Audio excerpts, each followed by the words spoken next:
عربی میں جو خواب کے لیے لفظ استعمال ہوتا ہے احلام، یا آپ اس کو حلم کہہ لیں، اس کی جمع احلام ہے۔ اس کے 3 معنی ہیں، اس کی 3 قسمیں ہیں۔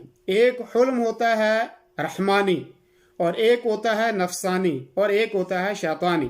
اس کی دلیل کیا ہے؟ اللہ کے نبی صلی اللہ علیہ وسلم نے فرمایا رؤیا من اللہ، کہ جو ایک خواب ہوتی ہے وہ اللہ رب العالمین کی طرف سے ہوتی ہے، اور فرمایا ایک خواب ہوتی ہے ورؤیا تحزین من الشیطان، اور ایک خواب ہوتی ہے شیطان کی طرف سے، جس میں شیطان غم زدہ کرنے کے لیے، پریشان کرنے کے لیے وہ انسان کو دکھاتا ہے۔ اور ایک خواب ہوتی ہے رؤیا مما يحدث به الرجل نفسه في اليقظة فيراه في المنام، اور ایک خواب ہوتی ہے کہ انسان جو اپنے دن میں جو آدمی دیکھتا ہے، سنتا ہے، اور رات کو اس کو خواب کے اندر دیکھتا ہے۔ یہ بخاری کی روایت ہے، حدیث نمبر 64 جو ہے 99 ہے، اور مسلم کی 4200 نمبر حدیث ہے یہ۔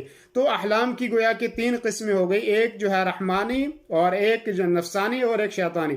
رحمانی وہ خوابیں جو اللہ رب العالمین کی طرف سے ہوں، اور نفسانی کہ وہ جو دن میں چیزیں آدمی دیکھتا ہے، سنتا ہے، وہی خواب میں آدمی جو ہے اس کو دکھائی دیتی ہیں۔ اور شیطانی وہ چیزیں ہیں کہ جو شیطان کی طرف سے اس کو غمزدہ کرنے کے لیے، اس کو ڈرانے کے لیے، اس کو پریشان کرنے کے لیے دکھائی جاتی ہیں۔ اللہ کے دین کی دعوت اور لوگوں تک پہنچانے کے لیے اس ویڈیو کو ضرور لائک، شیئر، کمنٹ اور سبسکرائب کریں۔